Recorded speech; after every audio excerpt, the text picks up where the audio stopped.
তিনটা জিনিস যদি আপনার জীবন থেকে সরাই দিতে পারেন, জীবনে শান্তি পাবেন। নাম্বার 1, কমপ্লেইন করা ছেড়ে দিন। আমার কাছে এটা নাই, ওইটা নাই, এটা নাই, ওইটা নাই। কমপ্লেইন যতদিন না ছাড়বেন, নিজের জীবনে কখনো শান্তি পাবেন না। কেন? কারণ সদা সর্বদা আপনি মাথায় রাখবেন, আমার একজন মালিক আছে, যিনি আমার মালিক, আমি সব সময় ওনার চোখে চোখে থাকি। এমন না যে মালিক আছে, আমি যেই ব্যাংকে চাকরি করি, ডাইরেক্টর সাহেব অস্ট্রেলিয়াতে থাকেন, উনি তো আর আমাকে চিনেন না।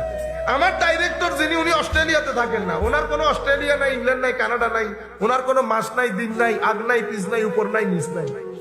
আমার মালিক সবসময় আমাকে চোখে চোখে রাখে। সুতরাং আমার দুঃখ বোধ করার তো কোনো কারণ নাই। বেশি অসুবিধা হয়ে গেলে বলবেন ওয়াফাফিদু আমরি ইলাল্লাহ ইন্নাল্লাহা বাসীরুম বিল ইবাদ। রাস্তার মধ্যে হাঁটতে থাকবেন, হাঁটতে থাকবেন, আইলে আইলে আইলে আইলে সবুজ দেখে দেখে। অন্তর যখন বেশি উতলা হয়ে যাবে, শুধু হাঁটতে থাকবেন। আর কি বলবেন? দরুদ শরীফ পড়বেন। কতক্ষণ পর পর আমার নবীকে সালাম দেবেন, আসসালাতু ওয়াসসালামু আলাইকা ইয়া রাসূলুল্লাহ। এরপরে বলবেন ওয়াফাফিদু আমরি ইলাল্লাহ ইন্নাল্লাহা বাসীরুম বিল ইবাদ। হাসবি আল্লাহু ওয়া নি'মাল ওয়াকিল, নি'মাল মাওলা ওয়া নি'মান নাসির। ফেরত যখন আসবেন, দেখবেন ভিতরের মধ্যে জান্নাতের বাতাস বইতেছে। ভিতরে জান্নাতের বাতাস বইতেছে। দিন বাদে এই কথা আপনাকে কেউ বলবে না। মসজিদের হুজুর ডিপ্রেসড হবে না, ইউনিভার্সিটির শিক্ষক ডিপ্রেসড হবে। মসজিদের হুজুর ডিপ্রেসড হইতে শুনছে, এত কম টাকার বেতন কোনো পাগলও করবে না চাকরি, কোনো পাগলও করবে না এই চাকরি। শুধু কি কম টাকার বেতনে চাকরি করে? সেখানে আবার প্রেসিডেন্ট সেক্রেটারি ডলাডলি আছে না।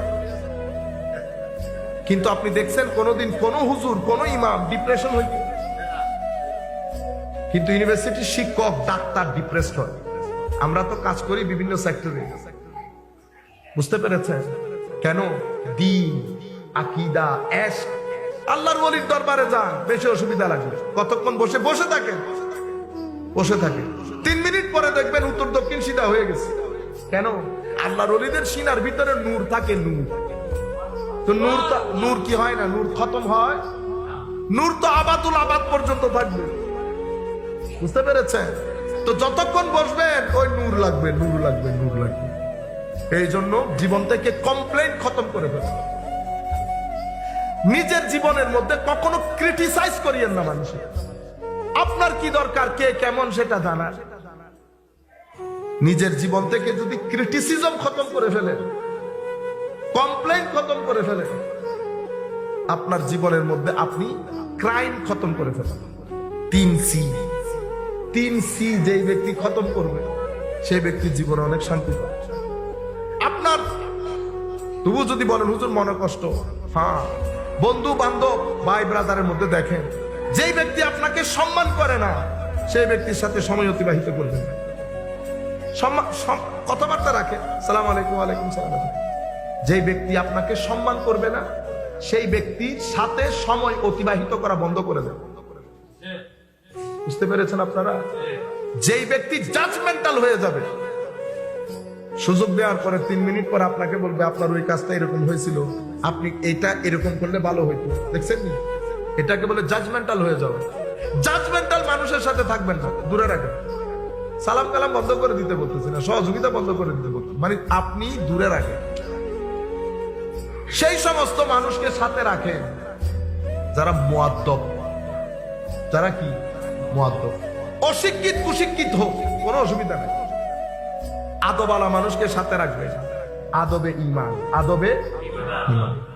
কথা শুরু করেছিলাম আমার নবীর ইশক, আদব, তাজিম ও মহব্বত দিয়ে। আমলের ক্ষেত্রে ছাড় পাওয়া যায়, ইশক আদবের ক্ষেত্রে ছাড় নেই। আমার আল্লাহ সেই কারণে দেখেন সূরা কাফেরুন, সামান্য কোরআন শরীফের ছোট সূরার মধ্যে অন্যতম সূরা না? কুল ইয়া আইয়ুহাল কাফিরুন লা আ'বুদু মা তা'বুদুন লা আনতুম আ'বুদুনা মা আ'বুদু ওয়া লা আনা আ'বুদু মা আ'বাদতুম ওয়া লা আনতুম আ'বুদুনা মা আ'বুদু লাকুম দীনুকুম ওয়ালিয়া দীন। শেষ। সূরা মুনাফিকুন বড় সূরা না? সূরা মুনাফিকুন সূরা কাফিরুনের মতো 20-30টা সূরাকে খেয়ে ফেলে হজম করে ফেলতে পারে। কেন? আল্লাহ তো কারণ কাফেরুন খতরনাক না, মুনাফিকুন খতরনাক। মুনাফিকুন খতরনাক। মুনাফিক একটা আমলের মুনাফিক আর একটা আকীদার মুনাফিক। আমলের মুনাফিক মাফ পেয়ে যায়, আকীদার মুনাফিক মাফ পায় না। আমলের মুনাফিক, মিথ্যা বলা আমলের মুনাফিক, ওয়াদার ভঙ্গ করা আমলের মুনাফিক, আমানতের খেয়ানত করা আমলের মুনাফিক, মানুষকে গালি দেওয়া আমলের মুনাফিক। আপনি যদি এই কাজগুলা করেন, গালি দেওয়া, আমানতের খেয়ানত করা, ওয়াদা ভঙ্গ করা, মিথ্যা বলা, তখন আপনার ভিতরে কি আসে? নেগেটিভ এনার্জি আসে, ভিতর জগৎ অন্ধকার হয়ে যায়। আপনি ভিতরে জগৎ যদি অন্ধকার হয়, এরপর আপনি ঘরে আসছেন না, আপনার ছেলে মেয়ে এফেক্টেড হয়েছে আপনার মাধ্যমে, মসজিদে এসেছেন মুসল্লিরা এফেক্টেড হয়েছে, আপনি যেখানে যাচ্ছেন এটা নিয়ে নিয়ে যাচ্ছেন, তো সর্দি, যার লোকে মিশতেছেন সর্দি হয়ে যাচ্ছে, যার লোকে মিশতেছেন সর্দি হয়ে যাচ্ছে। এক ব্যক্তি করোনা নিয়ে এক গ্রামে ঢুকছে, পুরা গ্রামের মানুষের করোনা হয়ে গেছে, হয় নাই? একই জিনিস এখানে, ওইটা হচ্ছে জাহেরি করোনা, এটা বাতেনি করোনা। জাহেরি করোনা দিয়ে শরীর নষ্ট হয়, বাতেনি করোনা দিয়ে রু নষ্ট হয়। সেই কারণে আমাদেরকে বোঝানো হয়েছে, সঙ্গ দোষে লোহাবাসে, সৎসঙ্গে স্বর্গবাস, অসৎসঙ্গে সর্বনাশ। এই সর্বনাশ মানে ক্যান্সার হয়ে গেছে না, এই সর্বনাশ মানে আপনার ভিতর জগৎ বরবাদ হয়ে গেছে।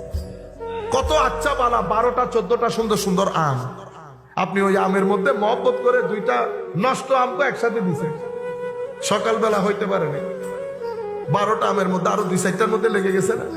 কেন? সঙ্গ দোষে লোহাবাসে। এই জন্য সঙ্গের কারণে সাহাবী, আমলের কারণে। তার মানে কি আমল করে নাই? অবশ্যই আমল করেছে, আমলের হক আদায় করেছে, কিন্তু আমল দিয়ে সাহাবী হয় নাই।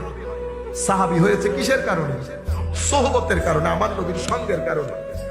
সেই জন্য সাহাবায়ে কেরাম, আমাদের এখানে আমির মুআবিয়া রাদিয়াল্লাহু তাআলা আনহু নিয়ে কথা বলে না অনেকে, খবরদার এগুলা করবেন না। একটা জিনিস মাথায় রাখবেন, আমার নবীর সাথে এক সেকেন্ড আমার নবীর শরীরের বাতাস যার গায়ে 1 সেকেন্ড লেগেছে, সেই গৌস কুতুবের উপরে। এবার তার বাকি কাজ সেটা আল্লাহ দেখবেন। আপনারা বুঝতে পারতেছেন আমার নবীর সুবতের একটা তাসির আছে না? যত ওলি হয়েছে কিসের কারণে? রাতে সিজদা দেওয়ার কারণে। তো রাতে সিজদায় যদি ওলি হয়ে যাইতো, তো আমাদের কাকারা বাবারা সবাই ওলি হয়ে যেত। এটা সুবতের কারণে। এটা কিসের কারণে?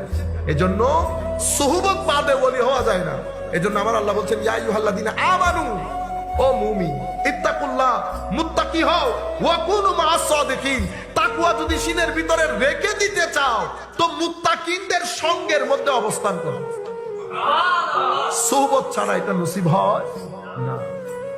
এতগুলা যে ইমোশনের কথা বলেছি, এই ইমোশনকে আকীদায়ে আহলে সুন্নাত বলে। এই মহব্বত, এই ইমোশন, এই আদব, এটাকে কি বলে? আহলুস সুন্নাতে ওয়াল জামাত। আপনি এটা বাদে অন্য জায়গার মধ্যে এই আদব, এই মহব্বত আপনি পাবেন। তো সোসাইটির মধ্যে যখন লোভ লালসা ছড়িয়ে পড়ে, ম্যাটেরিয়ালিস্টিক হয়ে যায়, ইমোশন খতম হয়ে যায়, রেসপেক্ট খতম হয়ে যায়, সেই কারণে তরুণ প্রজন্মের মধ্যে মা বাবার সম্মান নাই, একদম মিনিমাম লেভেলে চলে আসতেছে। বড়দের সম্মান মিনিমাম লেভেলে। ঠিক সেভাবে আমার নবীর প্রতি তাজিমও, মা বাবার সম্মান না থাকলে নবীর সম্মান থাকবে না। সে কারণে মা বাবার সম্মান না করলে বেয়াদব, নবীর সম্মান না করলে বেঈমান। আপনারা বুঝতে পেরেছেন? এটা কিসের কারণে? এটা আধুনিক সোসাইটি। তো যেই সমাজের মধ্যে প্রতারণা বেশি, জুলুম বেশি, অহংকার বেশি, ক্রাইম বেশি, সব বেশি, সেই সোসাইটির মধ্যে হেদায়েত বেশি। যদি হেদায়েত, আপনি বলতেছেন না আগে জানতাম না এখন জানি, আগে পথভ্রষ্ট ছিল, এখন আমরা হেদায়েতের মধ্যে আছি। তো যে সোসাইটির মধ্যে হেদায়েতের মধ্যে থাকে, সেই সোসাইটিতে তো ড্রাগ নিচে নামার কথা, ক্রাইম নিচে নামার কথা, ডিভোর্স নিচে নামার কথা, সবকিছু তো উপরে। তো হেদায়েত নিচে না হলে সবকিছু উপরে উঠে নাই। তা আমার নবী সাল্লাল্লাহু আলাইহি ওয়াসাল্লাম কি বলেছেন? মানুষের মাধ্যমে ওয়াসওয়াসা হবে। ওয়াসওয়াসা কারা দেয়? এই দায়ীগুলা। আল্লাহ রাব্বুল আলামিন আমাদের হামি ও নাসির হোক। মাওলাই করিম আমাদেরকে কবুল করুন।